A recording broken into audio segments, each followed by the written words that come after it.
શું નામ છે આપનું? અજય બારોટ. અજયભાઈ, આજે ભારત પાકિસ્તાનની દિલ ધડક મેચ યોજાઈ રહી છે, શું કહેશો એ બાબતે?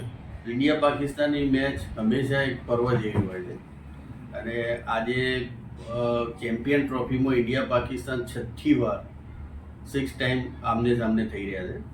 એમાં 2 વાર ઇન્ડિયા વિન થઈ રહી છે અને 3 વાર પાકિસ્તાન થઈ છે.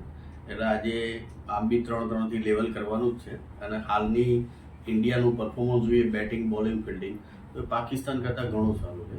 એટલે આઈ હોપ કે આજે બી વન વે ઇન્ડિયા વિન થઈ રહી છે. શું લાગે છે કે ભારતની જો પહેલાં બેટિંગ આવે તો કેટલો ટાર્ગેટ આપી શકે છે?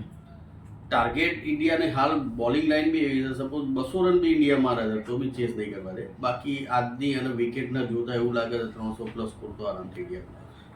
અત્યાર સુધીની ટુર્નામેન્ટોની અંદર પાકિસ્તાન વધારે વાર જીતેલું છે અને એવું નથી. ઇન્ડિયા ઓલવેઝ, ધારો કે વર્લ્ડ કપની વાત કરીએ આપણે, તો એ લોકો 8 વાર આમને સામને આવેલા છે. એમાં પાકિસ્તાન આજ દિન સુધી એક બી મેચ વર્લ્ડ કપમાં નથી જીત્યું. અને એ સિવાય આપણે વાત કરીએ T20ની વર્લ્ડ કપમાં, તો T20માં બી 8 ટાઈમ એ લોકો એકબીજા સામે રમ્યા છે. એમાં 7 વાર ઇન્ડિયા વિન થયેલું છે અને 1 વાર પાકિસ્તાન. ખાલી આઈસીસી ચેમ્પિયન ટ્રોફીની વાત કરીએ આપણે તો જ એમાં પાકિસ્તાન આપણાથી એક સ્ટેપ આગળ છે. 3 મેચ વિન કરેલું છે અત્યાર સુધી. કહેવાય છે બોલરોની અંદર પણ Mohammad Shami one side bowler સાબિત થઈ શકે છે. શું લાગે છે એ સિવાય પણ કુલદીપ યાદવ ને બધા પણ છે? બોલિંગમાં તો અત્યારે વાત કરીએ આપણે તો મોહમ્મદ શમી અત્યારે વર્લ્ડમાં ટોપ 10માં બોલર આવી રહ્યું છે અને એને વન ડેની જે વર્લ્ડ કપમાં બી એને બહુ સારું પરફોર્મન્સ કરેલું છે અને હાલમાં બી એને 5 વિકેટ નીકાળી હતી. એટલે વાત કરીએ મોહમ્મદ શામી સિવાય તો હાર્દિક પાંડ્યા, પછી નવો આપણે હર્ષિત રાણા, અક્ષર પટેલ, કુલદીપ યાદવ, હાર્દિક પાંડ્યા. એટલે આપણે કમ્પેરિઝનમાં પાકિસ્તાન પાસે એવા મેચ વિનર પ્લેયર નથી, જ્યારે ઇન્ડિયા પાસે 1 નહીં 11 મેચ વિનર પ્લેયર.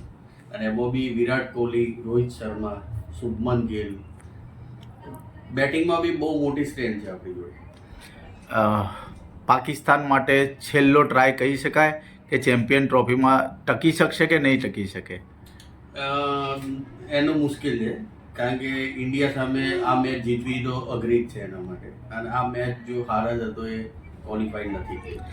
બાંગ્લાદેશ સામે પણ ભારતીય ક્રિકેટરોએ ખૂબ સુંદર પરફોર્મન્સ કર્યું હતું. પાકિસ્તાન પછીની જે મેચો આવશે એમાં ભારતીય ક્રિકેટરો જોડે તમે શું આશા રાખો છો? ભારતીય ક્રિકેટનું અત્યારે ક્રિકેટ લેવલ બહુ ઉપર છે અને એ ઓલમોસ્ટ ટોપ 3ની ટીમમાં હોય છે અને હાલનું પરફોર્મન્સ બી એનું એ ગ્રેડનું છે. એટલે મને નથી લાગતું કે ધોની પછી કદાચ એવું બનશે કે આઈસીસી ટ્રોફી રોહિત શર્મા ઉઠાવશે.